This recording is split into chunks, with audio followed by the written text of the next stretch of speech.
Saudara polisi sudah mengungkap motif kasus penganiayaan putra pengurus GP Ansor oleh Mario Dandi, anak seorang pegawai Ditjen Pajak, yakni dari aduan seorang perempuan berinisial A. Namun, adakah motif lain terkait kekerasan Mario Dandi yang gemar pamer harta atau yang lebih eksis dikenal flexing tersebut? Kami akan membahasnya bersama psikolog forensik sekaligus anggota Pusat Kajian Pemasyarakatan Poltekip, Reza Indragiri. Selamat pagi Pak Reza, salam sehat selalu. Apa kabar? Selamat pagi, salam sehat. Iya Pak Reza, ini polisi kan sudah mengungkap bahwa aduan perempuan berinisial A ini masih menjadi saksi ya sampai saat ini. Tentu ini membuat anak pejabat pajak Mario Dandi Satrio mendatangi korban David hingga kemudian melakukan penganiayaan. Nah, fakta terungkap bahwa perempuan A ini tetap berada di mobil Jeep Rubicon Mario Dandi Satrio. Apakah ini satu-satunya motif kekerasan Mario Dandi yang bisa dilakukan untuk seolah terlihat gagah begitu di depan pasangannya atau seperti apa? Ini sifat narsistik ini seperti apa yang bisa dilihat? Pintas lalu barangkali kita akan menganggap bahwa asmara boleh jadi merupakan motif di balik peristiwa ini. Kalau asmara yang kita asumsikan menjadi motif, maka sesudah ini sesungguhnya istilah induknya adalah motif emosional. Di mana kemudian ada perasaan cemburu, ada perasaan sakit hati, marah, dan seterusnya yang melatar belakangi pelaku sampai kemudian melakukan penganiayaan. Tapi kalau kemudian kita geser sedikit isunya, karena ada sekian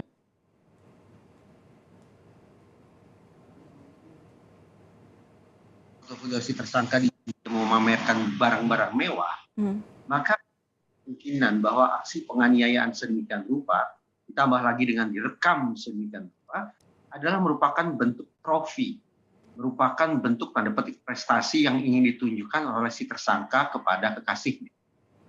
Kalau ini merupakan cara untuk mendapatkan trofi, cara untuk meraih sebuah prestasi, mencari muka, memperoleh kekaguman di hadapan pacarnya, maka justru ini bukan merupakan motif emosional, tapi ini merupakan motif instrumental, yaitu bagaimana sebuah kejahatan dilakukan untuk mendapatkan manfaat tertentu. Bisa manfaat uang, manfaat popularitas, dan seterusnya. Tapi dalam kasus ini menurut saya motif popularitas yang merupakan unsur dominan. Oke, Pak Reza, ini kalau melihat dari ya memang umur begitu ya, umur dari Dandi ini 20 tahun kemudian melakukan kekerasan terhadap David yang umurnya masih 17 tahun di situ. Ini kan sebenarnya kalau dilihat dari tingkat kemandirian ini seperti apa? Seharusnya Dandi ini bisa lebih dewasa dalam menyikapi. Mari kita samakan persepsi, betapapun kita menyebut tersangka ini sebagai anaknya pejabat Direktorat Jenderal Pajak, tetapi sesungguhnya dia bukan lagi anak-anak. Karena dia sudah melewati batas usia 18 tahun, yang merupakan batas usia antara anak-anak dan pasca anak-anak alias usia dewasa. Jadi dia ringkasnya adalah seorang anak yang bukan lagi merupakan anak-anak. Dia harus kita pandang sebagai tersangka pelaku pidana berusia dewasa. Nah Tidak ini, dikenakan Undang-Undang Perlindungan Anak. ya terus melihat tingkat kemandirian Dandi ini menurut Pak Reza seperti apa? Begini, saban kali terjadi tindak pidana, kemudian apalagi disertai dengan kekerasan, maka penting bagi otoritas terkait untuk melakukan penakaran resiko atau risk assessment. Risk assessment inilah yang akan menjawab apa sesungguhnya sebab musabab seseorang melakukan tindakan kekerasan, sekaligus bagaimana cara mengatasinya agar tidak muncul perilaku berulang. Nah, dari sekian banyak kajian yang relevan dalam kasus ini, menurut saya adalah bicara tentang kemandirian. Bahwa seorang individu yang tidak memiliki kemandirian, baik itu kemandirian secara fisik, maupun kemandirian secara finansial, maupun kemandirian secara sosial, itu merupakan salah satu faktor risiko yang dominan di balik aksi-aksi kekerasan. Kalau kemudian kita jadikan teori ini sebagai kacamata untuk menyoroti kasus ini, maka sudah tampaknya ada relevansi. Tersangka yang dikabarkan memiliki hobi pamer kekayaan, pamer barang-barang mewah, justru mengindikasikan betapa dia sudah dewasa, berusia dewasa, namun belum memiliki kemandirian. Kenapa? Karena saya cukup yakin bahwa barang-barang mewah yang dia pamerkan itu bukan merupakan hasil jerih payahnya. Jadi ada semacam pemanjaan terhadap seseorang yang kemudian melipat gandakan bagaimana dia tidak bisa mandiri, baik sekali lagi secara finansial maupun secara sosial. Jadi boleh jadi ini ketidakmandirian itulah yang juga menjadi sebab musabab mengapa yang bersangkutan sampai hati melakukan kekerasan sedemikian brutal. Oke, berarti Pak Reza di sini bisa melihat ada seolah kesalahan dalam pola pengasuhan orang tua dari Mario Dandi ini. Ketika kita bicara tentang maltreatment, pengasuhan yang keliru, secara umum bisa kita pilah menjadi dua. Yang satu adalah negligence alias penelantaran, pengabaian terhadap hak-hak anak. Anak tidak disekolahkan, anak tidak dikasih makan, anak tidak dibangun spiritualitasnya, dan seterusnya. Tetapi dalam kasus ini tampaknya terjadi bukanlah negligence, melainkan sisi kebalikannya adalah overpampering alias pemanjaan berlebihan.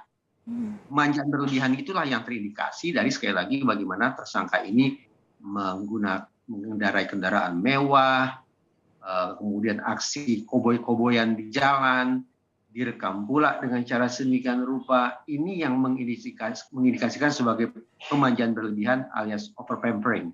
Dengan kata lain, ini penting untuk ditelisik, adakah pengaruh dari maltreatment atau pengasuhan yang salah terhadap terbentuknya perilaku individu yang bersangkutan. Ya, Pak Reza, ini kita melihat daripada konferensi pers yang sebelumnya sudah dilakukan oleh pihak kepolisian. Nah, ini saat ditampilkan ke publik, saat konferensi polisi ke media, ini tersangka Mario ini seolah dari ekspresi wajahnya ini tidak ada penyesalan dan masih terlihat arogan di situ. Nah, apakah motif kejahatan yang dilakukan terhadap korban David ini bisa disebut hal yang sudah direncanakan oleh Mario sampai sekeji itu? Oh, sudah pasti demikian. Berdasarkan pemberitaan di media, paling tidak, bagaimana si tersangka ini melibatkan pihak lain untuk kemudian bisa menemui korban. Melibatkan pihak lain saja, ditambah lagi kemudian mencari lewat GPS dan seterusnya, mengindikasikan kuat betapa ini merupakan tindakan penganiayaan yang sifatnya bukan spontan, tapi tindakan penganiayaan yang sifatnya berencana. Nah, tapi saya memiliki catatan khusus ya terkait dengan bagaimana pihak kepolisian menampilkan tersangka ini di hadapan media. Yang saya tagih sesungguhnya adalah bagaimana polisi bekerja secara fair, jadi fairness-nya. Kalaulah ada tersangka yang kemudian dipajang menghadap kamera dengan muka terbuka, bagaimana kalau tersangka-tersangka lain juga mendapatkan perlakuan serupa? Agar kemudian tidak muncul kesan bahwa polisi justru bekerja bias dengan terhadap tersangka yang satu ini sedemikian demonstratif, tapi terhadap tersangka yang lain ditutup mukanya sehingga memunculkan kesan privasi dan seterusnya dan seterusnya. Fairness itu yang menurut saya menjadi catatan penting yang harus juga dilakukan oleh pihak kepolisian. Oke, dan untuk perlakuan hukum terhadap Mario Dandi saat ini sudah dianggap cukup dan ini hal yang baik, Pak Reza? Perkiraan saya nantinya tersangka ini apabila divonis bersalah, tampaknya akan dikenai hukuman badan alias penjara sekian tahun. Apakah itu bermanfaat? Terus terang saya mengusulkan agar kepada tersangka ini sekiranya dia divonis bersalah tidak hanya hukuman badan, tapi ada hukuman sosial, agar muncul empatinya, agar muncul kepekaan sosialnya, agar muncul sikap bersahajanya, agar muncul perasaan menghargai terhadap sesama. Sifat-sifat yang positif yang saya sebut saat lalu itu, saya yakin atau saya ragu akan bisa muncul hanya ketika seseorang di penjara saja. Jadi justru di samping di penjara yang bersangkutan harus diberikan kesempatan, bahkan kalau perlu memang harus dipaksa terlebih dahulu untuk melakukan pengabdian atau pelayanan masyarakat. Dengan cara semacam itulah kita berharap yang bersangkutan akan bisa menjadi lebih rendah hati, menghargai orang lain, kendali emosi, sok-sokan koboi itu juga akan bisa berkurang dan seterusnya. Jadi tidak hanya hukuman badan, tapi barangkali disertai pula dengan hukuman sosial, pelayanan masyarakat. Oke. Itu memang selain hukuman badan, hukuman sosial terkait pengabdian masyarakat itu memang harus diutamakan, utamanya dalam memperbaiki psikologi daripada tersangka Mario David ini. Satu lagi, dengan melihat motif yang sudah terjadi dan kemudian dampak yang kemudian dirasakan oleh korban di sini, Pak Reza, ini sampai sekarang memang korban masih dirawat dan baiknya ini kan untungnya korban ini sudah membaik kekinian begitu. Nah, tapi kalau melihat dari hal-hal yang sudah dilakukan oleh Mario David dan kemudian dengan Mario Dandi maksud kami, dan videonya itu sempat viral di media sosial bagaimana ia menganiaya korban. Apakah sikap ini bisa tergolong sebagai pembunuhan berencana, Pak Reza? Apakah ini pembunuhan berencana atau bukan? Ya, tentu saya berharap bahwa korban tidak sampai kehilangan nyawa sehingga ini tidak menjadi sebuah pembunuhan, tambah lagi pembunuhan berencana.